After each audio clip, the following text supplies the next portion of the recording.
Hi everyone, my name is Pieter. I'm the head of agricultural and food policy at S&P Global Commodity Insights. And today I'll give you a short overview of our recent report that analyzed the organic food market in Europe and specifically that investigated whether the EU will achieve its target of reaching 25% of organic farming by 2030. So to explain that a bit first, that 25% target originates from the farm to fork strategy, which was released by the European Commission, so the EU's executive in 2020. And basically, the farm to fork strategy has four targets. One of it is to increase organic farming so that it covers 25% of total agricultural land in the EU by 2030. The other three targets are about reducing the use of chemical pesticides, fertilizers, and antibiotics by 2030. And so achieving this organic target could also positively influence these other three targets, since organic farming is basically a production system that tries to minimize the use of these chemical inputs. So where are we now compared to this 25% target? So according to the last official statistics from the EU, this share is currently at 10.5% of all agricultural land in the EU. It has grown rapidly over the past decade. However, this growth has been slowing down a bit in recent years. So for the last year, the annual growth was at 6%, which is still high. But at S&P Global, we estimate that this growth would need to increase to up to 11, even 12% if the EU wants to meet this 25% target by the end of the decade. And according to our S&P Global projections, it is actually more likely that we will reach a share of 16 to 17% organic farmland by 2030 rather than 25. So it's a bit of a shortfall, but still, even reaching that 16% figure or 17% figure would have a big impact on the EU's agri-food market, because it would basically mean that the amount of organic crops would have doubled compared to just a few years ago when the share of organic farmland was only at 8%. On top of that, we look into the report at several of the EU support measures that have been adopted to stimulate either directly the production of organic foods or organic farming, or to support it more indirectly by encouraging the consumption of organic food and hoping that by encouraging that consumption, that could drive also more production of organic food. So first of all, some of the main EU support measures for the supply of organic food are, well, the most important one is the EU's Common Agricultural Policy, or CAP. That's the EU's farm subsidy system, and that provides millions in support for organic farmers, well, for farmers who are converting to organic production. On top of that, there has now been an agri-food industry platform called Strategic Dialogue, and they have recommended that the CAP becomes more targeted to specific outcomes like environmental benefits. So if that happens in the future, there could be even more farm subsidies going to organic farming. There's also currently a push among EU policymakers to strengthen the position of farmers and also organic farmers in the food supply chain as compared to, for instance, retailers in their negotiations. The aim is to basically avoid that farmers have to sell their products below production costs.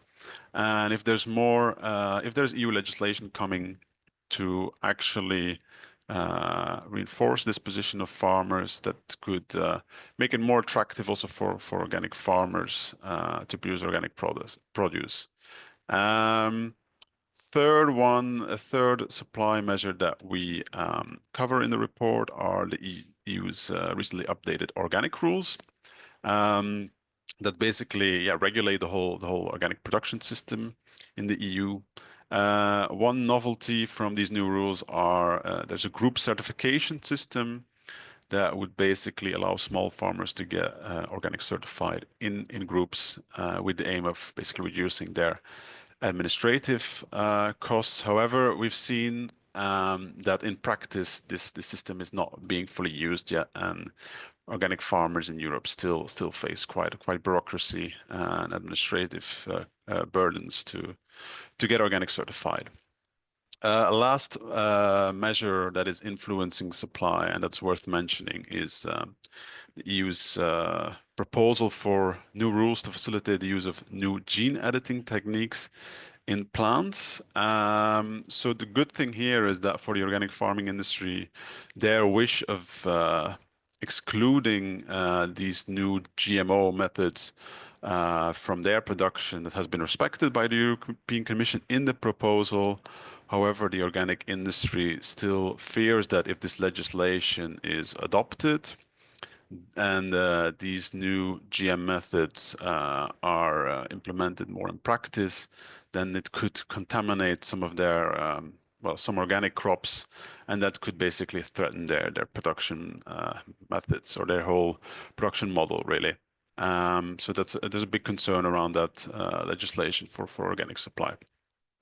Then on the demand side, there are also several measures that support measures that the EU has adopted to stimulate demand for organic food, as I said, in the hope of that this could in turn also stimulate organic food production or supply. So there are several plans to do this. Basically, the EU wants to set minimum shares of organic food that need to be served in public canteens, such as hospitals. There's also the EU's agri-food promotion schemes that basically fund campaigns to stimulate organic food consumption, both in the EU and in other countries around the world. There's a budget of 50 million per year to promote that consumption.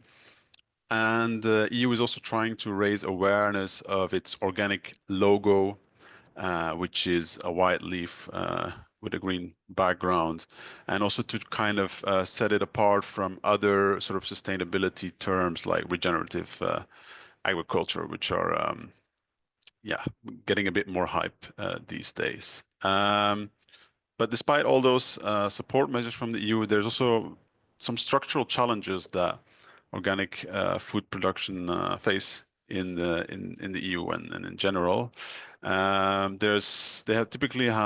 Organic farmers typically have higher production costs because there's strict limitations on what chemicals they can use to produce their food, and research shows that they often require more manual labor. On top of that, organic food production, it depends on the crop and the location, but overall they have lower yields than conventional production. So that could also mean that if organic food production becomes more widespread across the EU, that it could reduce a bit the EU's overall total food production. It's been one of the fears raised by farming groups and EU policymakers. More recently, we've seen a negative impact of the high inflation that we've seen across Europe. Basically, consumers are buying less organic products than before, especially in the aftermath of the COVID-19 pandemic. Consumers were more concerned about their health, about the environment, and there was a big growth in organic food consumption. Now, with high inflation, with everything becoming more expensive, we've seen that consumers are trying to go for more cheaper food products. So that has put the industry a bit under pressure. But at a recent industry event in Budapest, Hungary, that I attended, I saw that the industry representatives, they want to try to reverse this downward trend by communicating basically the environmental benefits of their products, of organic products. A good example here is an EU research project called Nudging Organic. And that project basically, in a pilot, they managed to significantly boost the sales of organic oats and milk without changing any prices, but just simply by putting positive messages on organic food shelves, like calling consumers organic heroes, or putting a sign that says, okay, by buying this organic product, you are avoiding 160 chemicals that are not allowed in organic production. So that positive messaging or this communication, this type of communication, could be a way of uh, reverting or this decline in sales that we've seen due to high inflation. And then in general, we also see that consumers or people in general are still concerned about sustainability. They expect sustainability action from food companies and retailers, even without paying a premium for that. And climate change is still in front of the head of consumers. So the demand for organic food products is likely here to stay for the future. So those were the main findings of the report. I hope that was interesting for you. If you're curious about reading the whole report, you can check the S&P Global website. You can find it there. Thank you for listening, and goodbye.